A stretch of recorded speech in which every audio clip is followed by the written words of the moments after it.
Oi, livro de perguntas e respostas, trazendo duas questões: como lidar com essa autoridade, alguém superior, que pode ser um professor, um marido, um patrão, ou para quem não tem nenhum problema com nenhuma autoridade. Deus me disse: tem uma pessoa que não tem problema com nenhuma autoridade, a não ser eu. A não ser eu. Então, às vezes, o teu problema é com Deus. E aí, o segundo, eu vou fazer 2 hoje. Como usar melhor o tempo? Entendi.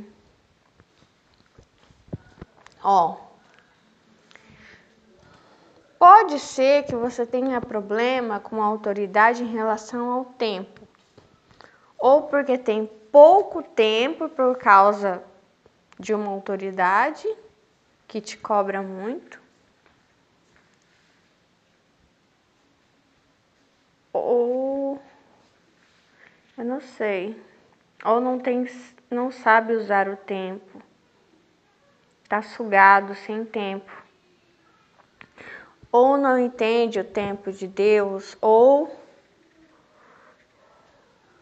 está.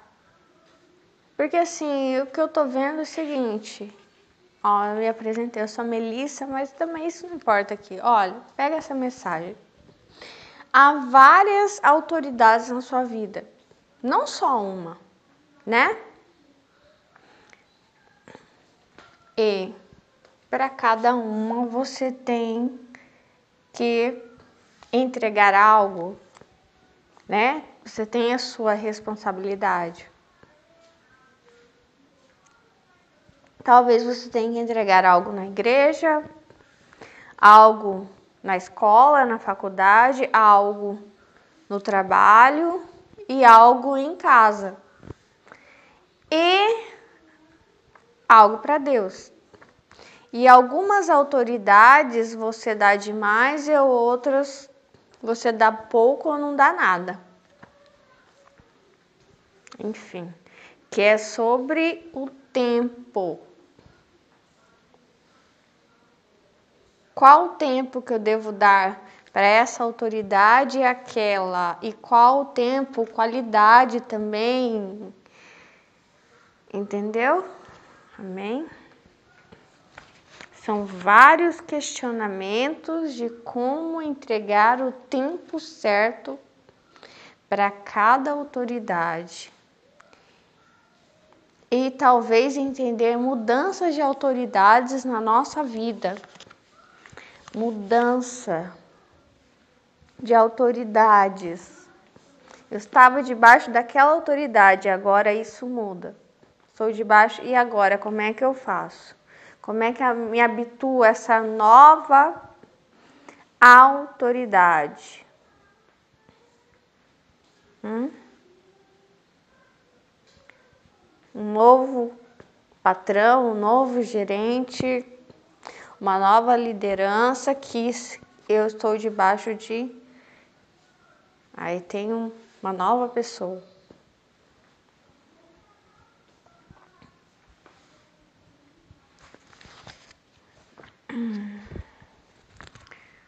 Vamos ver aqui.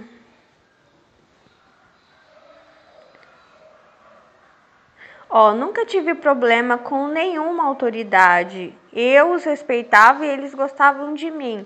De repente muda, vem outra autoridade e você fala: uau, nunca deu problema e agora tá tão diferente, né?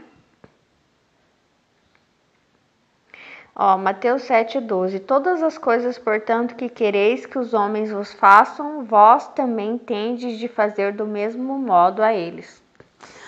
Deus está falando, também pode ser o contrário. Eu nunca me dei bem com nenhuma autoridade. De repente, nossa, as coisas mudam, né? E parece que você se encontra no lugar certo, na hora certa. Sede todos da mesma mentalidade, compartilhando os sentimentos. 1 Pedro 3:8.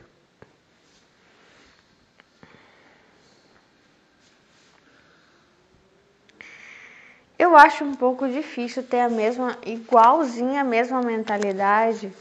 É impossível, porque as pessoas elas são heterogêneas, né? Eu acho que tem que ser aproveitado o melhor da sua personalidade, de cada pessoa nesse ambiente.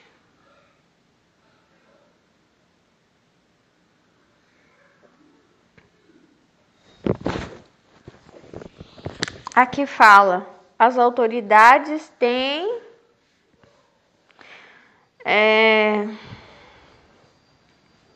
os seus preferidos. E tem, né? E aí, ou você lida bem com isso, ou você não lida bem com isso. Uma hora você pode ser o preferido, uma hora você pode estar lá no final da lista. E de repente você sai do final da lista para o número 1. Entendeu?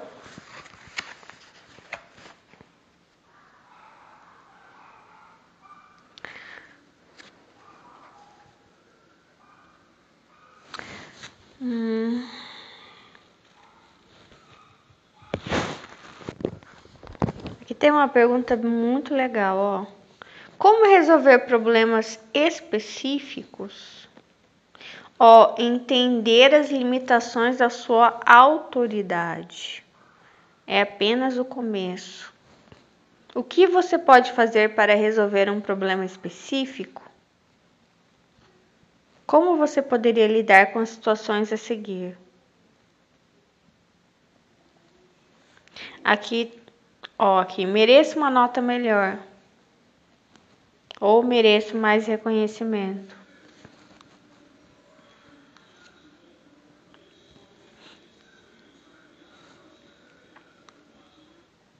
Se você passa por um problema parecido, não lance uma série de acusações contra a sua autoridade. Em vez disso, aprenda de Natã, um personagem bíblico. Ele recebeu a difícil tarefa de expor um sério erro do rei Davi. Natã não entrou no palácio gritando e acusando o rei, mas conversou com Davi com jeito. Profeta Natã. É o profeta. Vamos abrir. Isso aqui é muito polêmico. Mas se é polêmico, é comigo mesmo. Vamos pegar a Bíblia. Peraí. Olha, eu não queria tocar nesse assunto, mas Deus trouxe, né? Vai fazer o quê? Eu sempre falo, Senhor, não me mostra essas coisas. Porque daí eu tenho que falar, ó, eu preciso exortar sobre isso. Ó, vamos lá, mas, ó, pelo que eu me lembre, há uma autoridade que pode te dar um péssimo conselho, ó, tá? Cuidado, porque lembre que há uma autoridade na qual estamos diretamente ligados, que é Deus. Lembra que eu falei? Há uma pessoa aqui que se dá bem com todas as autoridades, menos com uma, com Deus. E isso macula todo o restante. E nada adianta você, sabe, cumprir com tudo se você não está ligado à fonte. O Senhor enviou Natã a Davi. Chegando Natã a Davi, disse-lhe: havia numa cidade 2 homens, um rico e outro pobre. Tinha o rico ovelhas e gado em grande número, mas o pobre não tinha coisa nenhuma, senão uma cordeirinha que comprara e criara, e que em sua casa crescera, junto com os seus filhos, comia do seu bocado e do seu copo bebia, dormia nos seus braços e a tinha como filha. Vindo o viajante ao homem rico, não quis este tomar das suas ovelhas e do gado para dar de comer ao viajante que viera a ele, mas tomou a cordeirinha do homem pobre e a preparou para o homem que lhe havia chegado.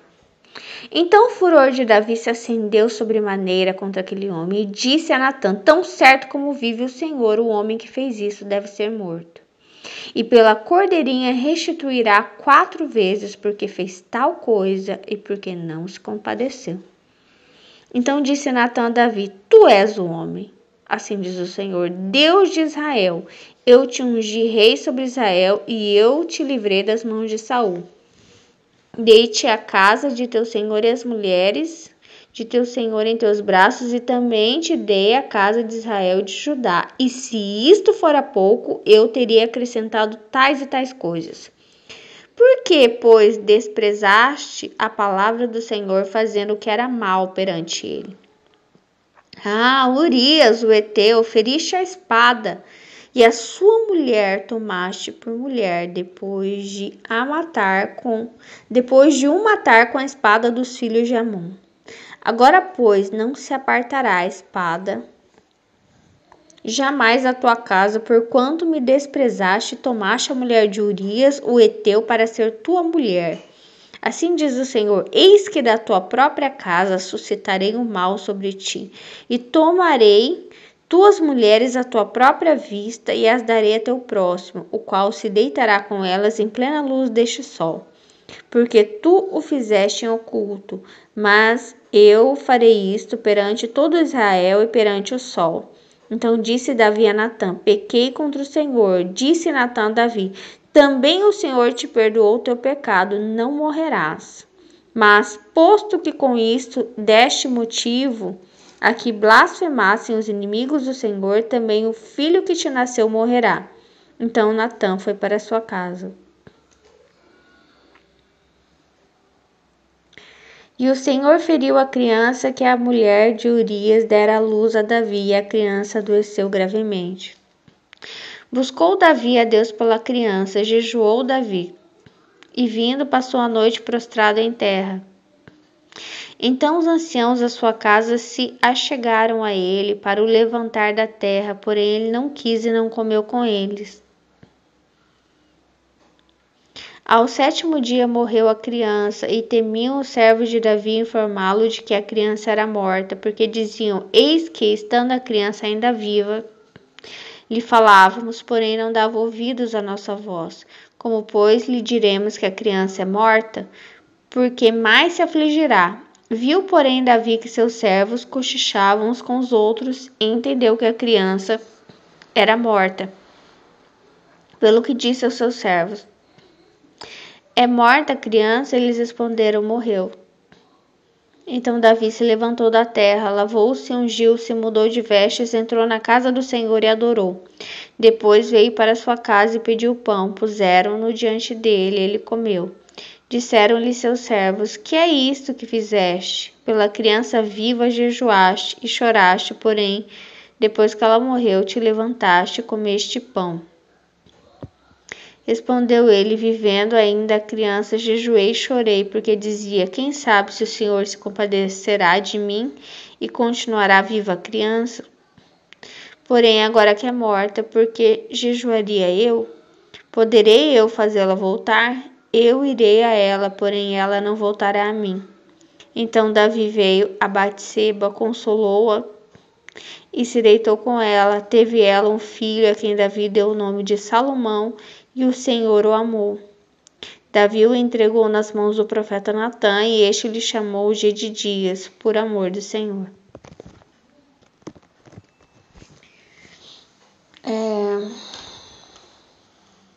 Enfim, eu já conheço bem essa história.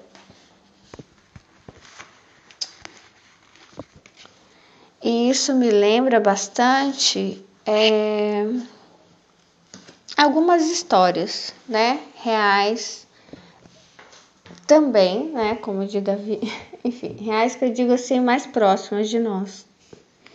Ai, desculpa, falei errado, né? Essa história é real também, eu acredito nela. Até pelos erros aqui do próprio profeta. Situações, né, de meninas, adolescentes, ou enfim, qualquer que seja a idade, né? Principalmente mais jovens, que apareçam gestantes, e aí vem uma autoridade a ser consultada e a autoridade aconselha o aborto, né? E isso está falando muito ao meu coração. Então, não façam isso. Não aconselhem o aborto. Não aconselhem o aborto. Não aconselhem o aborto. E se aconselharem, lembre-se de que nós devemos obediência a Deus.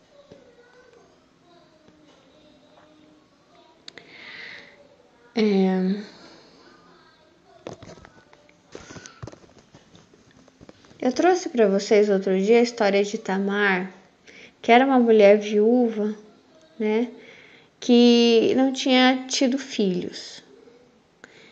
E o sogro dela fica viúvo, né, e eles acabam tendo relações e ela fica grávida dele.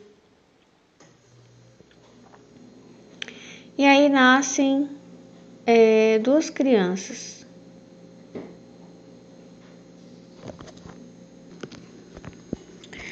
No caso dessa história, que eu achei bem semelhante, Judá e Tamar e Davi e Betseba. A Betseba, ela era casada, né?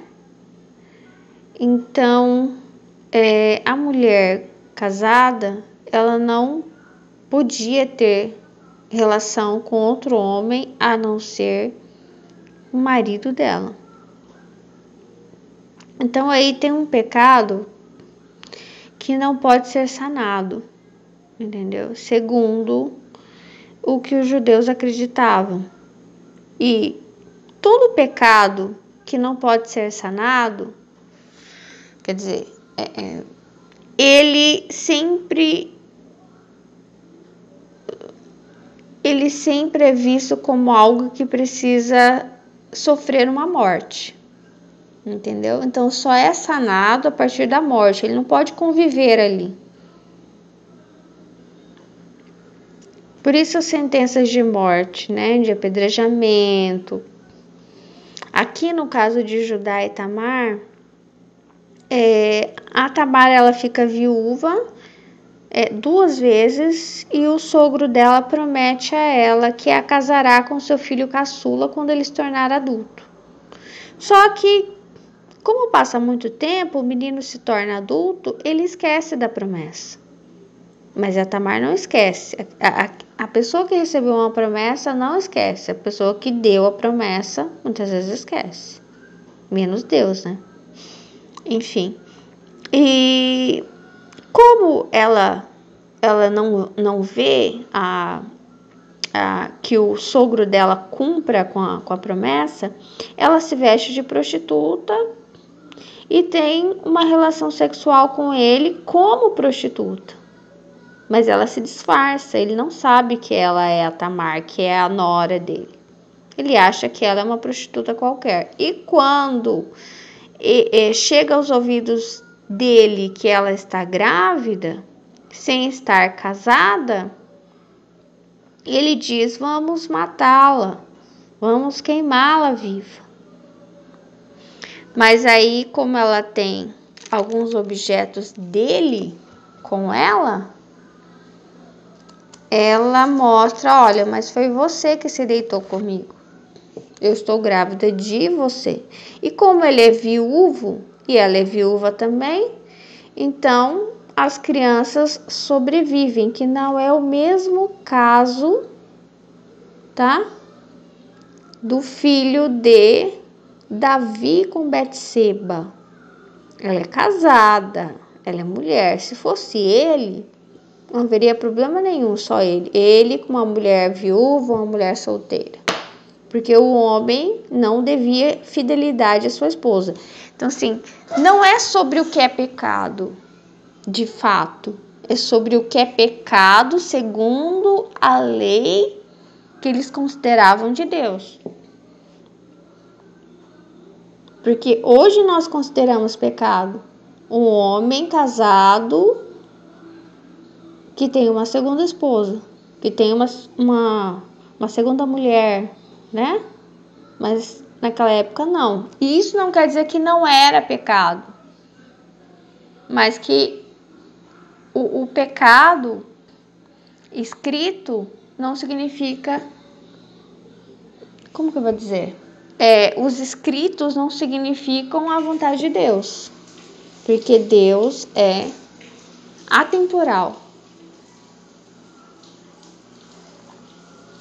Deus não muda de opinião. Foi o ser humano que mudou de opinião em relação à fidelidade dentro do casamento.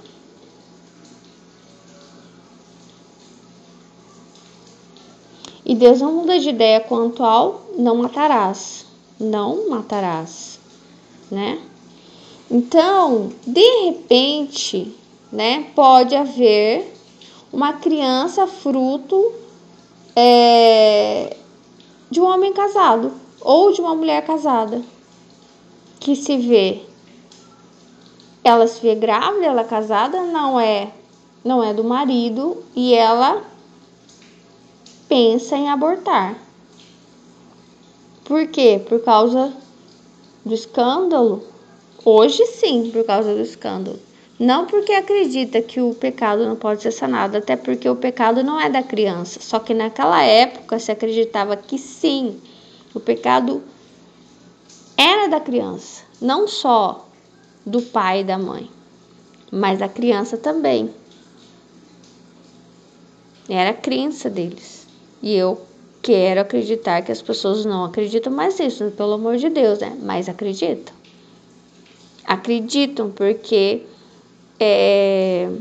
geralmente os abortistas falam as piores coisas das crianças frutos de estupros, né? E por isso eles acreditam que esses fetos devem morrer. Infelizmente, eu concluo que sim, as pessoas ainda acreditam nisso. Que a criança nasce com culpa já. Nasce suja, nasce imaculada, nasce, sabe? Não merecendo o que as outras merecem. Então é por isso que o profeta, essa autoridade, esse profeta Natan, ele diz que a criança deve morrer.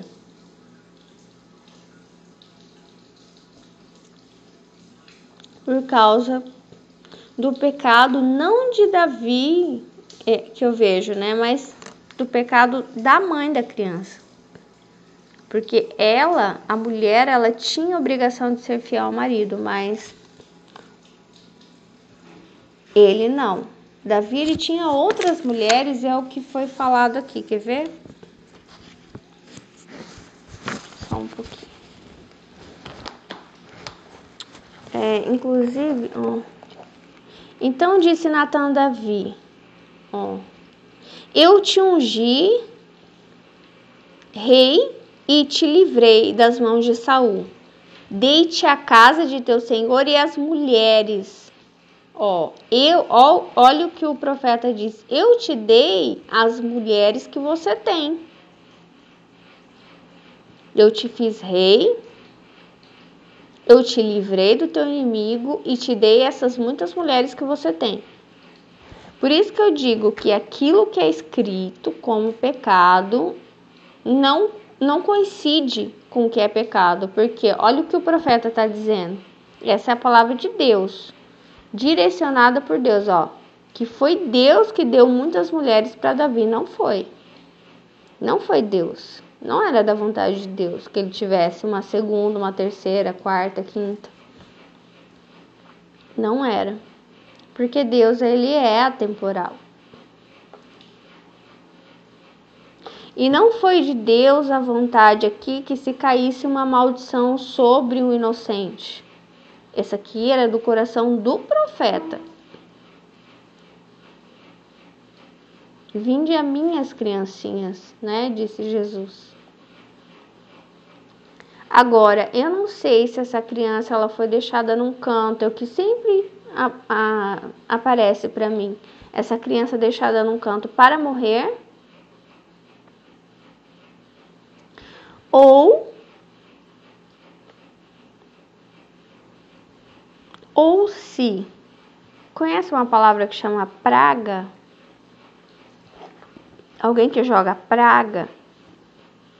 Ou que foi uma praga muito forte do profeta Natan sobre essa criança, tal ponto que a criança não resistiu, realmente adoeceu e morreu.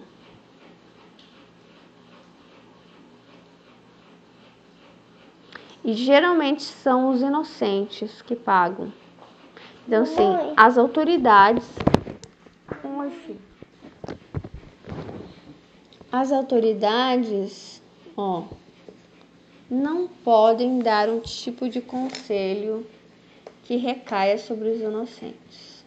Principalmente, né, os fetos, enfim.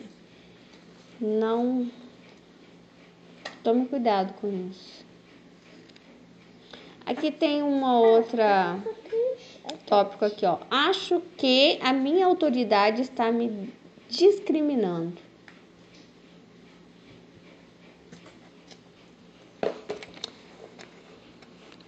Tente ver as coisas a longo prazo. Tive uma autoridade que tratava mal a todos. Ele nos ofendia e nos chamava de ignorantes. No início eu chorava, mas depois aprendi a não levar para o lado pessoal o que ele dizia.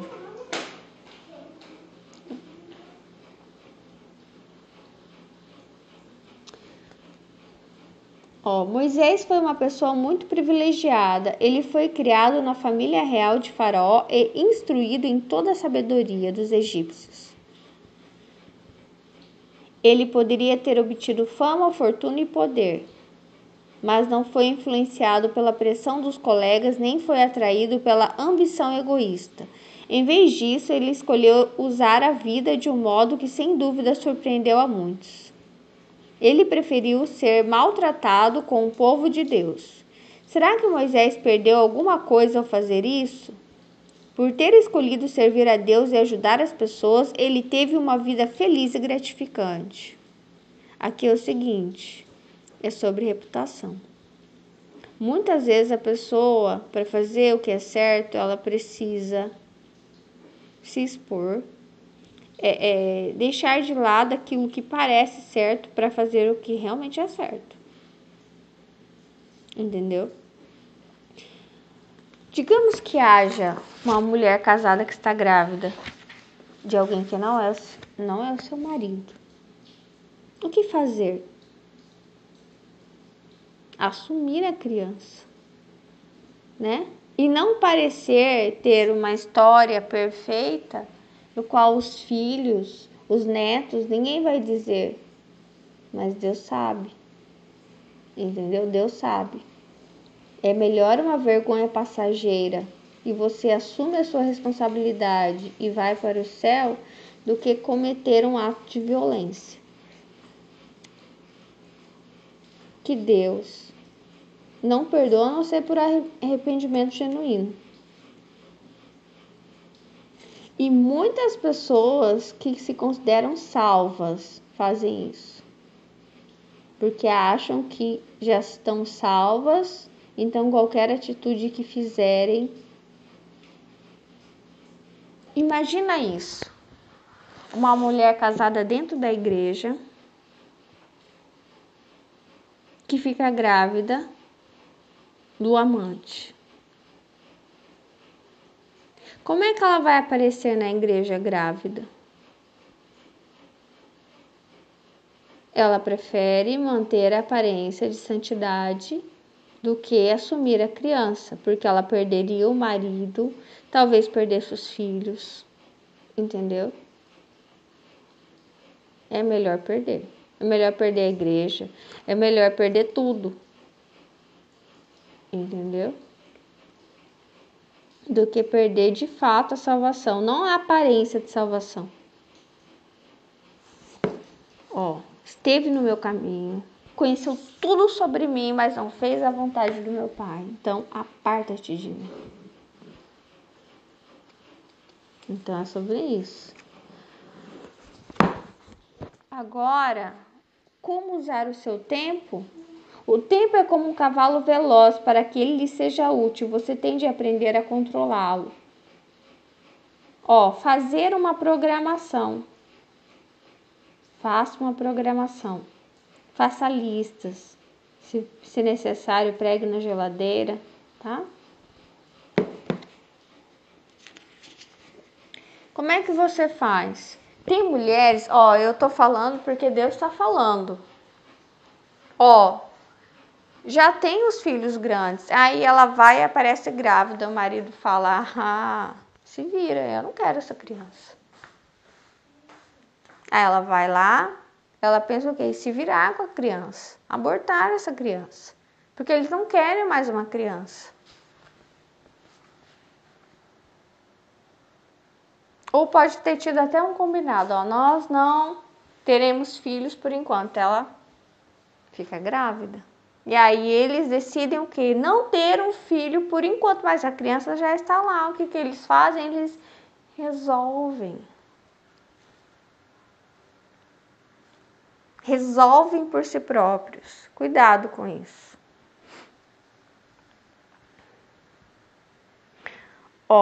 Você fez a lista, você fez a programação, você precisa o quê? Seguir a programação. O que pode atrapalhar? Você precisa saber o que pode atrapalhar de eu seguir a programação. Você precisa ter consciência disso. E ter controle sobre si mesmo, né? Sobre si mesmo.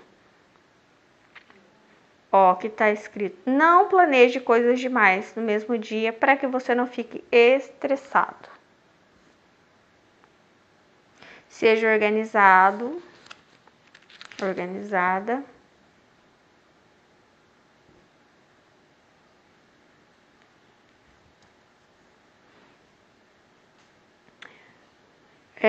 Você pode gastar menos tempo com o quê, né? Você está gastando muito tempo com alguma coisa e com a outra, você não está, se envolvendo, participando, fazendo, né?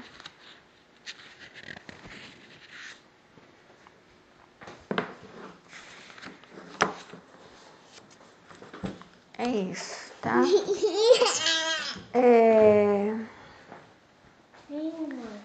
É isso. Bom, cuidado, sabe? Nem todo conselho que vem de uma autoridade provém de Deus. Então, assim, toma cuidado com isso. Cuidado para não querer apenas manter as aparências. Porque Deus, a gente não faz a salvação de aparência. A gente não faz a vida espiritual, a nossa história de vida por aparências. Tá? Se toma bastante cuidado porque o Senhor está falando sobre isso. Eu lembro uma vez sobre essa questão de conselhos, de autoridades, né? Eu não vou falar tudo aqui, mas uma vez teve várias pessoas que foram consultadas sobre um assunto. E todas falaram a mesma coisa, todas as autoridades. Mas teve uma pessoa que disse não. Eu não concordo com isso. Não. E foi meu pai. E aquilo para mim fez eu amar muito mais ele. Tá? Muito mais ele. E ele teve um papel importantíssimo ali.